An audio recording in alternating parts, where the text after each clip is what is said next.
Hello everyone, আসসালামু আলাইকুম। Welcome back to my YouTube channel the notebook blog.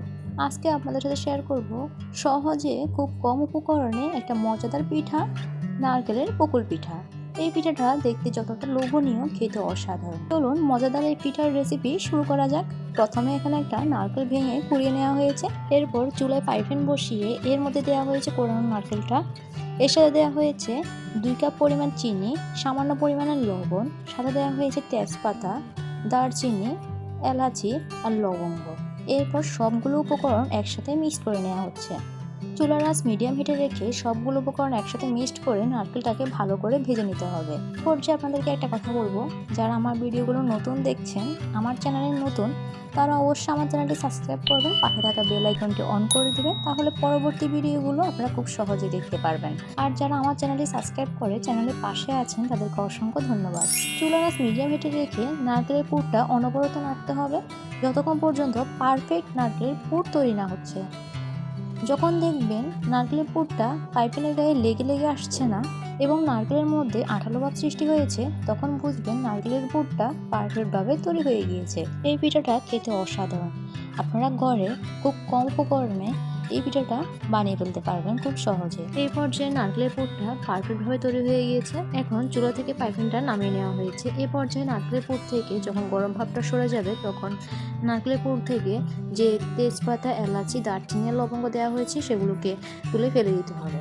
এরপর নারকেলের পুর দিয়ে হাতের সাহায্যে ছোট ছোট রাউন্ড শেপের অথবা লাড্ডুর মতো করে শেপ তৈরি করে নিতে হবে। স্ক্রিনে লক্ষ্য করলে আপনারা খুব সহজে বুঝবেন নারকেলের পুরটা দিয়ে কিভাবে শেপ তৈরি করে নেওয়া হচ্ছে।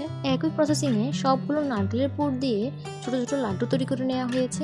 পুরো রেসিপি না টেনে দেখবেন, তাহলে আপনারাও খুব সহজে এই মজাদার পিঠা ঘরেই তৈরি করতে পারবেন। এই পর্যায়ে নারকেলের লাড্ডুগুলো তৈরি করা কমপ্লিট। এখন নারকেলের বকুল পিঠা তৈরি করার জন্য এখানে ময়দার একটা ডো তৈরি করে নিতে হবে। প্রথমে একটা বাটিতে পরিমাণ মতো 2 থেকে 3 কাপ ময়দা নেওয়া হয়েছে। এর সাথে দেওয়া হয়েছে প্রায় 1 কাপ পরিমাণ চিনি, সাথে দেওয়া হয়েছে সামান্য পরিমাণের লবণ। এরপর ময়দার সাথে সবগুলো উপকরণ মিক্সড করে নেওয়া হয়েছে।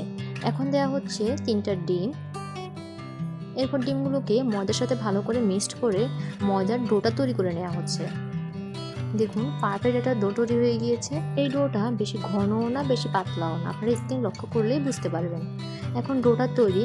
এই পর্যায়ে নারকেলের পুকুল পিঠা তৈরি করার জন্য সবগুলো উপকরণ তৈরি। এখন পিঠাগুলো ভাজার জন্য একটা পাইপ এনে সাদা তেল নেওয়া হয়েছে পরিমাণ মতো। যেহেতু পিঠাগুলো ডুবো তেলে ভাজতে হবে, তাই পরিমাণ মতো তেল নেওয়া হয়েছে পাইপ এনে। এরপর তেলটা সামান্য পরিমাণে গরম হয়ে আসলে এক এক করে সবগুলো পিঠা ভেজে নেওয়া হবে। স্ক্রিনে লক্ষ্য করলে দেখবেন কিভাবে পিঠাগুলো ভেজে নেওয়া হচ্ছে। প্রথমে নারকেলের পুর দিয়ে তৈরি করা লাড্ডুগুলো থেকে একটা করে লাড্ডু নিয়ে ময়দার ডোটা থেকে ডুবিয়ে নিতে হবে। এরপর পিঠাগুলোকে এক এক করে ভাজতে হবে। একই প্রসেসিংয়ে সবগুলো পিঠা ভেজে নেওয়া হচ্ছে। যারা আমার ভিডিওগুলো নতুন দেখছেন, এখন আমার চ্যানেলটি সাবস্ক্রাইব করেন নাই, তারা অবশ্যই আমার চ্যানেলটি সাবস্ক্রাইব করবেন, পাশে থাকা বেল আইকনটি অন করে দিবেন, তাহলে পরবর্তী নতুন ভিডিওগুলো আপনারা খুব সহজেই পেয়ে যাবেন। আর যারা আমার চ্যানেলের পাশে আছেন, চ্যানেলটি সাবস্ক্রাইব করেছেন, তাদেরকে অসংখ্য ধন্যবাদ।